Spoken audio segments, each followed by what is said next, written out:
Rick Chiarelli isn't feeling overwhelmed as he wraps up his 13th election campaign.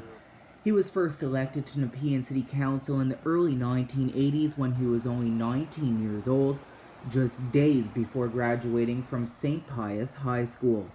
Chiarelli relives his moments from those days frequently, wishing our current mayor was more like the late Ben Franklin. Chiarelli is known to be an outspoken member of City Council and is one of the only sitting councillors who has not turned into a mayor bobblehead. When I have a debate with Jim Watson, I'm not always right, but I'll tell you, he's not always right either. So I think the rest of council would be empowered if it realized that just good, honest debate bringing out significant points can lead to an outcome that's different than you both envisioned at the start, but maybe better. Chiarelli is always outspoken when it comes to the way Mayor Watson creates his budget and feels the city should stop diverting money out of roads and infrastructure. It also means that when you don't do the maintenance on your assets, you have to reconstruct instead of just repair, and that's 10 to 100 times the cost.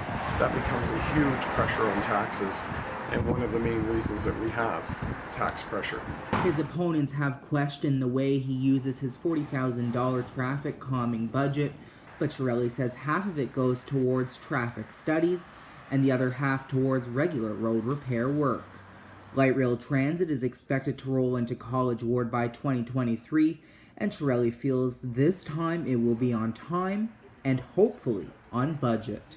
There aren't as many reasons or possibilities for delay in stage 2 as there were in stage 1. And stage 1 was delayed. I thought it was ridiculous to go around saying it's on time and on budget because there's so many things that can go wrong on that stage 1 project. With pot now being legalized, Chiarelli is disappointed to see the municipalities don't have more authority when it comes to the control of where it can be smoked and where private cannabis dispensaries can open up. His main priority is keeping it out of the areas where there are children, such as schools and playgrounds. And as Ottawa is currently facing an opioid epidemic, Chiarelli says he is not in support of supervised injection sites, an opinion Mayor Jim Watson has flip-flopped on.